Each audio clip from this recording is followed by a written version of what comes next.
জাহাঙ্গীরনগর বিশ্ববিদ্যালয়ের ভর্তি পরীক্ষা এটা নিয়ে তোমরা অনেক চিন্তা করছিলে। তো দেখো, আবেদন শুরু হবে 23শে নভেম্বর থেকে। তো চলো আমরা এ বিষয় সম্পর্কে জেনে আসি। তো জাহাঙ্গীরনগর বিশ্ববিদ্যালয়ে স্নাতক সম্মান প্রথম বর্ষে 2025-26 সেশনে ভর্তি পরীক্ষার আবেদন শুরু হবে 23শে নভেম্বর। এই কার্যক্রম চলবে আগামী 7 ডিসেম্বর পর্যন্ত।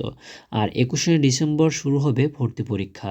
বিশ্ববিদ্যালয়ে ভর্তি পরীক্ষা পরিচালনা কেন্দ্রীয় কমিটির এক সভায় এসব সিদ্ধান্ত হয়েছে।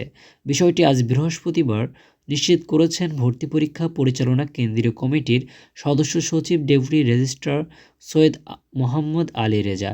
তিনি প্রথম আলোকে জানান যে কমিটির সিদ্ধান্ত অনুযায়ী আগামী 21শে ডিসেম্বর এবারে ভর্তি পরীক্ষা শুরু হবে, যা চলবে 31শে ডিসেম্বর পর্যন্ত।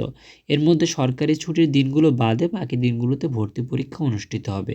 গতবারের মতো এবারও 7টি ইউনিটে এই ক্যাম্পাসে ভর্তি পরীক্ষা অনুষ্ঠিত হবে। আর জাহাঙ্গীরনগর ইউনিভার্সিটির ক্যাম্পাস কিন্তু জাহাঙ্গীরনগরই হবে, এবং এর বাইরে কোথাও কোনো পরীক্ষাটা হবে না। মানে জাহাঙ্গীরনগর জগন্নাথ যেমন তোমার হচ্ছে 4টা ক্যাম্পাস হবে, খুলনাতেও হবে, ঠিক ঢাকাতে হবে, কুমিল্লাতে হবে, কিন্তু জাহাঙ্গীরনগর কিন্তু জাহাঙ্গীরনগর ইউনিভার্সিটিতে হবে পরীক্ষাটা। সো এখানে এ ইউনিট, বি ইউনিট এগুলো অনেক কিছু আছে তোমাদের, যে 7টি ইউনিট। তো তোমরা যারা যে ইউনিটে পরীক্ষা দিতে চাও তোমরা সেই অনুযায়ী দিবা। তবে তাহলে তোমাদের 21শে ডিসেম্বর থেকে 31শে ডিসেম্বর এর মধ্যে পরীক্ষাটা হবে, শুক্র শনিবার বাদে। এবং হচ্ছে তোমাদের যে অ্যাপ্লাই এটা হচ্ছে 23শে নভেম্বর থেকে শুরু হবে।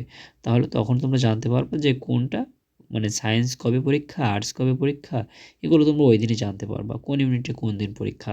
তো এই চ্যানেলে আমি জানিয়ে দেবো, তোমরা অবশ্যই চ্যানেলটা সাবস্ক্রাইব করে সাথে থাকো।